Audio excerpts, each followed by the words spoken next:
8, 6, 23, 17, 3, 44, 5, 23, 41, 28 and 17।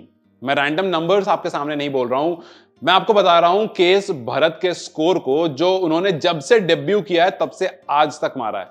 जी हां, और इसमें सबसे बड़ा नंबर है 44।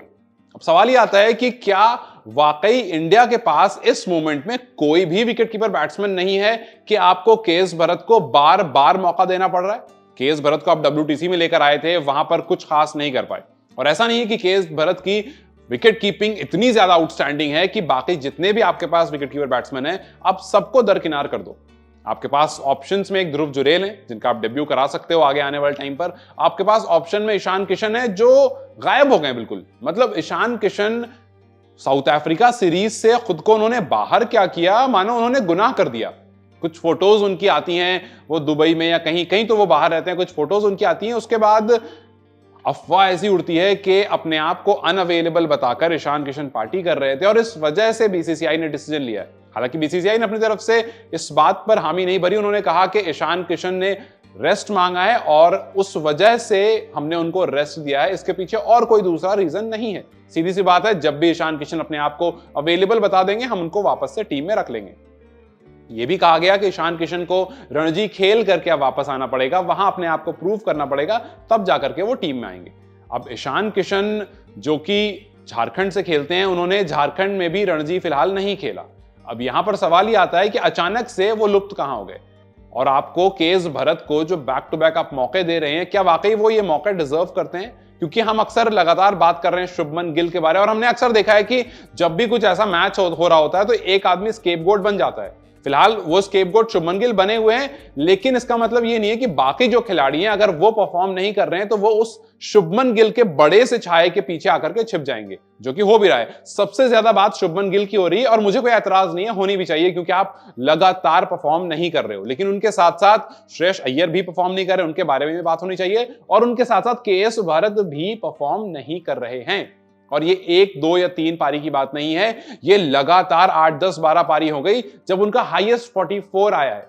उनको काफी बार पिछले मैच में उनको मौका मिला, अश्विन के साथ थे, वो रुक करके उस मैच को जिता सकते थे। जो मैच हम 28 रन से हारे, वो मैच हम जीत सकते थे। केएस भरत एक विकेटकीपर बल्लेबाज वहां पर खड़ा था।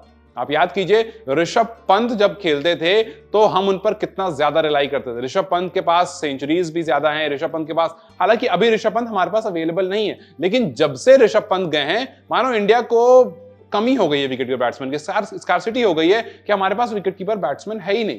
केएल राहुल भी टेस्ट में विकेट कीपिंग नहीं कर रहे हैं, वो वनडे और T20 में विकेट कीपिंग, हालांकि T20 में तो खेल नहीं रहे हैं, बट वनडे में वो विकेट कीपिंग कर रहे हैं, तो वहां पर समझ में आ रहा है कि ठीक है जी केएल राहुल हैं, लेकिन फिलहाल वो भी इंजर्ड होकर के चले गए। तो क्या वाकई हमारे पास विकेट कीपर बैट्समैन की इतनी कमी है, या फिर क्या वाकई केएस भरत की विकेट कीपिंग स्किल्स इतनी ज्यादा अच्छी है कि आप उनके नंबर्स को बिल्कुल भी ध्यान नहीं दे रहे हो, लगातार उनके नंबर्स को इग्नोर कर रहे हो और कोई बात नहीं कर रहा उनके नंबर्स के बारे में, कोई बात नहीं कर रहा है कि जी ईशान किशन कहां चले गए। ईशान किशन जो अब तक आपकी प्रायोरिटी लिस्ट में आ रहे थे, ईशान किशन जो वेस्ट इंडीज सीरीज तक ऐसा लग रहा था, इनफैक्ट वर्ल्ड कप से पहले तक, वर्ल्ड कप में आने के बाद भी आप ईशान को थोड़ा सा गायब होता हुआ देख लिया, क्योंकि वहां पर हमारे पास ऑप्शन थे। लेकिन उसके बाद मानो ईशान ने कुछ गलती कर दी, ईशान से कुछ तो पंगा हो गया किसी का, और उसके बाद अचानक से ईशान गायब हो जाते हैं। वो ईशान जो आपको ऑस्ट्रेलिया सीरीज में कमाल करते हुए दिखे, वो ईशान जो आपको ऋषभ पंत 2.2 जैसे दिख रहे थे, वो ईशान जो आपको लग रहा था कि जी ईशान की कमी महसूस नहीं होने देंगे, क्योंकि उनका भी स्टाइल ऑफ क्रिकेट वही है, और वो ईशान जो हर पोजीशन पर खेल लेते हैं। जब जरूरत पड़ी आपने उनसे ओपनिंग भी कराई, जब जरूरत पड़ी आपने उनको मिडिल ऑर्डर में भेजा और वहां पर भी उन्होंने खेला, और जब जरूरत पड़ी थोड़ा नीचे आकर भी उन्होंने खेला। तो ईशान किशन ने हर जगह पर खेला, लेकिन अब जब टीम को ईशान किशन की जरूरत थी, या यूं कहूं जब टीम को ईशान किशन को बैक करना चाहिए था, तो ईशान गायब हो गए और आप लेकर आए हो केएस भरत को, और वो अपने एंड से एज सच कुछ भी एक्स्ट्राऑर्डिनरी नहीं कर रहे हैं विकेट कीपिंग में कि उनके बैटिंग के लगातार फेलियर की बात ना हो। तो तो मैं जाते जाते आपसे यही पूछूंगा कि क्या वाकई केएस भरत की जो लगातार हम फेलियर देख रहे हैं बैटिंग में, क्या वो फेलियर उनकी विकेट कीपिंग स्किल्स को ओवरशैडो कर देगा? क्योंकि मुझे इतनी हार्डकोर विकेट कीपिंग स्किल नहीं दिख रही है। और अगर नहीं तो फिर क्या अगले मैच में ध्रुव जुरेल को भी डेब्यू करने का मौका मिलना चाहिए? क्योंकि अगर आपके पास खिलाड़ी है तो क्यों ना उसको ट्राई करके देख लें। हमने उनको आईपीएल में देखा है और वो एक बेहतर खिलाड़ी है। तो क्या आपको लगता है कि ध्रुव जुरेल को फिलहाल जो कि आपके स्क्वाड में है उनको मौका मिलना चाहिए? और ईशान किशन से यार कोई तो बात करो।